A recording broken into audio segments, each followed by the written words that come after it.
This video is about the C-RCIED ECM protection range estimator.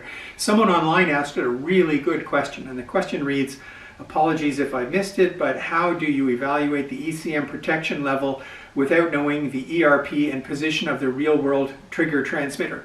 Now that is an excellent question.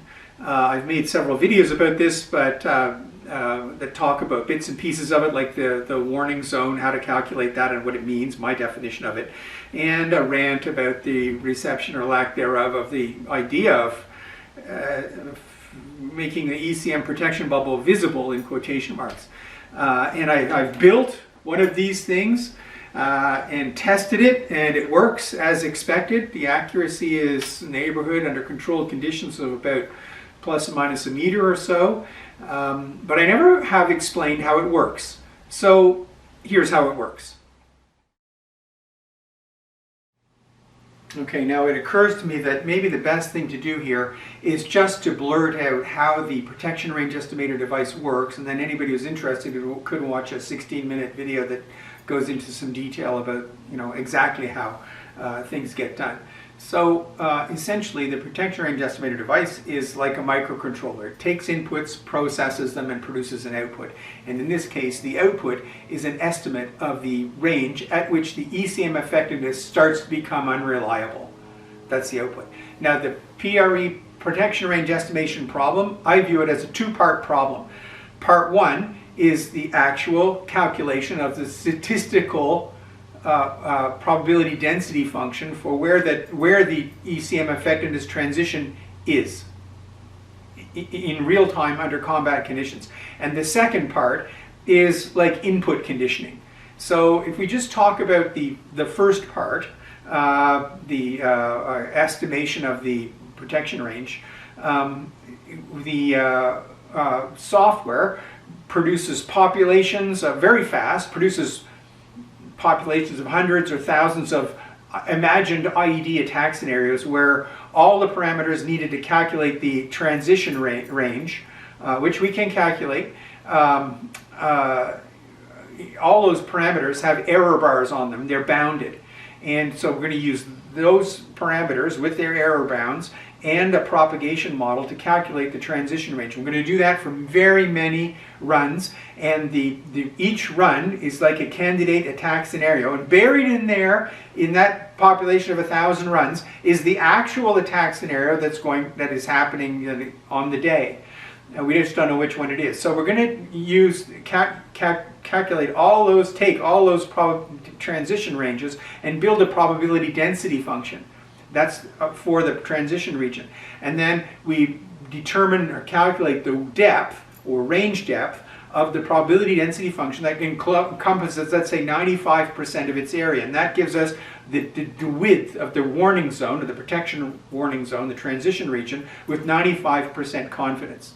So how do, notice I mentioned we have a propagation model. Well, how are we going to use that? Well, that's part two. We need to, the jammer transmits what I call them pilot signals, which are single tones, and they're spread out enough in frequency that each of them produces a different power level at the receiver, at the protectee who's holding the protection range estimator device. And we use genetic algorithms to calculate 4 parameters which match, which are consistent with the actual power measurements at these different frequencies.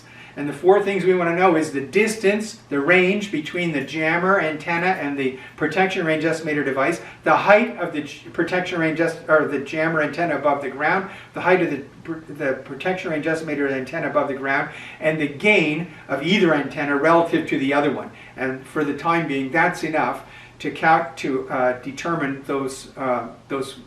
We can use genetic algorithms to determine those parameters. So this thing is continuously, imagine a vehicle and a dismounted soldier is moving through an environment, then as the geometry changes, the power levels in the pilot signals changes, and the genetic algorithms keep up with the geometry, and so it goes around this loop of calculating another 1,000 or whatever attack scenarios, and so the PDF is continuously changing in time, and so the warning zone is changing in time. Now, it can happen that because side scatterers are a complication, so the genetic algorithm has to account for at least some side scatters, but if it gets to, it detects conditions that it can't figure out from what it sees in the pilot signals, it can't get a solution. The environment is too complex to deduce what the geometry is, then it falls back into a different mode where it starts looking at the amount of scintillation that's happening.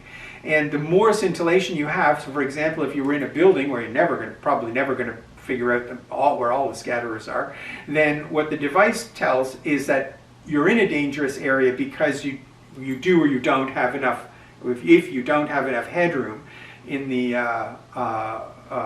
relative to the mean measured power to defeat the ID. In other words, if you're operating in an environment where the device is seeing a lot of scintillation, like 5 to 10 dB of scintillation or more, well, you won't get much above 15 probably, rarely, then you need extra power. And it produces a flag about that condition, like you shouldn't be operating here, you don't have enough power to operate in this metal building, you need to go outside or boost the power or stay closer to the jammer.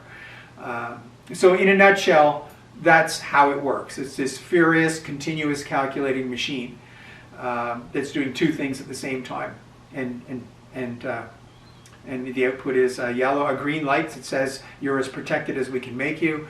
Yellow means it's iffy. If the trigger signal shows up, we're not sure whether it will go off with 95% confidence. It's iffy. And beyond that outer edge of that yellow warning zone, if the trigger signal appears, probably, on balance of probability, the ID will be detonated, and if a person or an asset is nearby, they will be damaged or hurt or killed. That's essentially how it works. And now here's the details. I want to end this video with kind of an editorial comment. All of this work, this more than an hour long video, can be summarized by one word, and the word is context. To explain, the user community has been convinced already that it's a good idea to measure ECM power, because if you don't do that, you got nothing. You can't even tell if the thing is radiating. But suppose I have a sniffer and I'm holding it in my hand and I measure minus 53 dBm. Well, the user community doesn't know what a dBm is, and nor do they need to, but we do. And even for us, if I measure minus 53 dBm in an instrument that I'm holding in my hand, it doesn't mean anything. If I am standing 5 meters away from a barrage jammer that's got a 100-watt transmitter and I'm measuring minus 53 dBm, I've got a problem. The jammer is effectively broken. It's not transmitting any power, or there's a kink in the line, or an antenna there's a problem. On the other hand, if I'm measuring minus 53 dBm and I'm 100 meters from the jammer, wow, that thing's really kicking out, you know, that's a home run.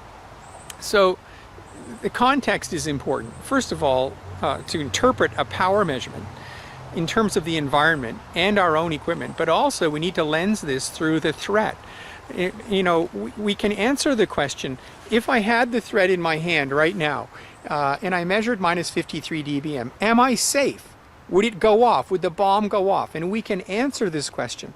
It's no problem. It's easily answerable, actually. There are no quantum physics uncertainties in this at all. It's a slightly thorny problem because there are a lot of uncertainties, and I think that's caused a lot of people just to give up on this. But it's too soon to give up. Actually, you don't need to give up. Other communities, not ours, but other communities have solved this problem. The weather forecasters have been doing it for 60 or 70 years successfully. And other communities, again, not our community, handle uncertainties very effectively using well-established methods and techniques with known success. So the challenge for us is to move that technology into our field. And we really need to do that. So anyway, all that to say, in summary, the whole thrust of this work, ECM effectiveness assurance, is to put a context on power measurements.